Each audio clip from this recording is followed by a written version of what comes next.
안녕하세요. 원숭이 매매입니다.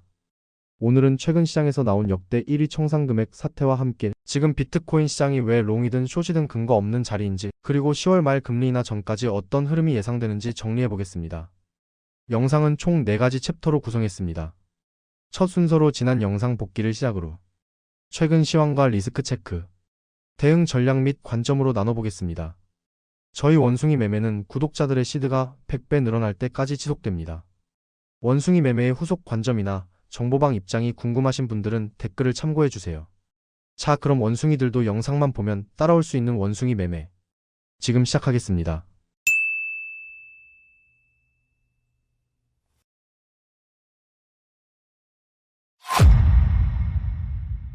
근데 여기서 한 가지 짚고 넘어가야 할 게 있습니다. 114, 117, 118K 이런 매물들을 제대로 체크 안 하고 쭉 올랐다는 점인데요. 그래서 만약 추세가 꺾이면 지지선이 부족해서 올라온 만큼 빠르게 쏟을 수도 있습니다. 특히 117K 자리.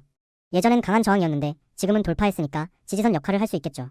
만약 여기서 매수세가 들어오면 상승 추세가 유지될 수 있고, 반대로 매수세가 없으면 다시 저점을 확인하러 110K까지 깨질 가능성도 충분합니다. 오늘 또 급조정이 나왔는데요. 아직 117K 자리, 거기를 지켜준다면 아직까지는 상승 우세라고 보고 있습니다. 지금 떨어진 건 조정 없이 올라갔기 때문에 아직까지는 건강한 조정이라 지지라인을 지켜주는 게 관건일 것 같습니다. 지난 영상에서 우리가 봤던 흐름 기억나시죠? 당시 비트코인은 123K 부근 매물대 저항에서 계속 눌렸고, 롱으로 10배 이상 들어가는 건 위험하다고 숏으로 들어가길 권장드렸었습니다. 지지선이 무너질 경우 빠르게 쏟을 수 있다고 했는데, 결국 그 구간이 깨지면서 대규모 청산이 터졌고, 이번에 역대 1위 청산 금액이 기록됐습니다.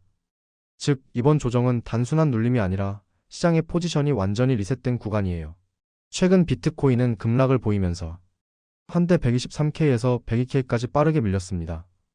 이 조정 과정에서 역대 최대 청산 금액 무려 193억 달러, 한화로 약 26조 원 규모의 포지션이 정리됐습니다.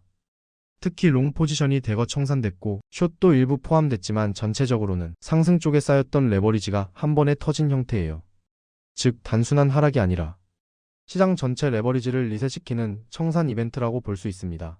지금 차트를 보면 114K, 118K 구간의 지지저항선이 모두 무너진 상태입니다. 이전 영상에서 언급했던 117K 지지라인도 이번 급락으로 이탈했고요. 지금은 지지선도 저항선도 작동하지 않는 구간, 롱이든 숏이든 근거 없는 자리입니다. 기술적으로는 방향성 확률이 거의 50대 50. 지금은 분석보다 심리가 크게 작용하는 시장 상황입니다. 이런 자리는 진입 자체가 도박에 가깝습니다. 지금 시장의 핵심 변수는 미국과 중국의 협상 결과입니다. 무역, 기술, 공급망 문제 등에서 양국이 합의를 이끌어내느냐에 따라 리스크 자산의 방향성이 바뀔 수 있어요. 합의가 성사되면 위험 자산 심리 회복, 반대로 틀어지면 달러 강세 자금 이탈이 나올 가능성이 큽니다. 또한 시장 참여자들이 대규모 청산 이후 빠져나가서 현재 거래량이 상당히 얇습니다. 즉, 작은 뉴스에도 큰 변동성이 나올 수 있어요. 어제 파월 연설에서는 다음과 같은 핵심 발언이 나왔습니다. 파월은 미국의 노동시장이 다소 둔화 조짐을 보이고 있다고 언급했고, 인플레이션이 목표치 2%보다 높게 유지되고 있는 점을 우려했습니다. 다만 연준은 금리 인하를 단번에 선언하진 않았고, 앞으로는 회의별 방식으로 결정하겠다는 태도를 보였습니다. 이 요약을 염두에 두면 파월의 연설은 즉각적인 강한 하방 압력보다는 완화 기대 유지 쪽에 무게가 실린 발언으로 해석할 수 있지만 큰 변동성 없이 지나갔습니다. 왜 그럼 이런 호재에도 변동성이 없었냐? 파월 의장이 말한 내용은 대부분 시장에서 이미 예측하고 있던 부분이었을 뿐 아니라, 투자자들은 언제 금리를 내릴 건지를 가장 궁금해했는데 파월은 구체적 시점 언급을 피했습니다.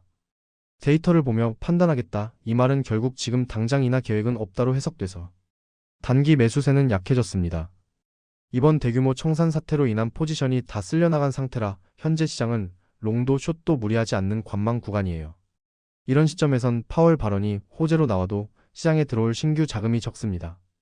지금은 차트적으로도 명확한 지지 저항이 무너진 상태라 어떤 뉴스도 방향성을 만들기 어려운 자리입니다. 이럴 때는 보수적 대응이 필수입니다.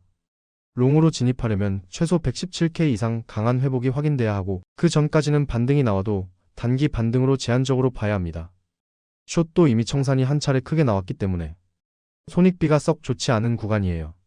지금은 롱도 숏도 근거가 약한 자리, 가장 합리적인 전략은 다음 3가지입니다. 첫 번째론 방향성이 명확해질 때까지 관망하는 것이고, 두 번째론 진입 시에는 반드시 분할 매수 분할 청산해야 됩니다. 마지막으로 레버리지는 최대한 낮추시길 꼭 권장드립니다.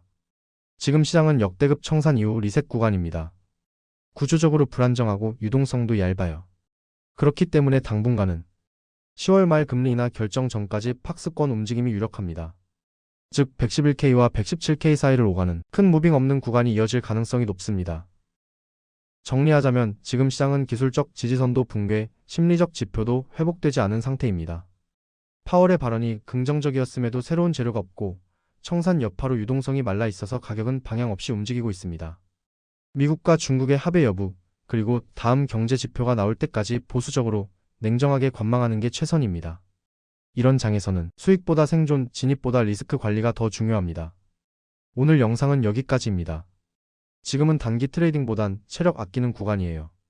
10월 말 이후 금리 인하 방향이 확인되면 그때부터 다시 강한 추세가 열릴 수 있습니다. 그때 다시 한번 영상으로 포인트들 집어드리겠습니다. 도움이 되셨다면 좋아요, 구독 부탁드립니다.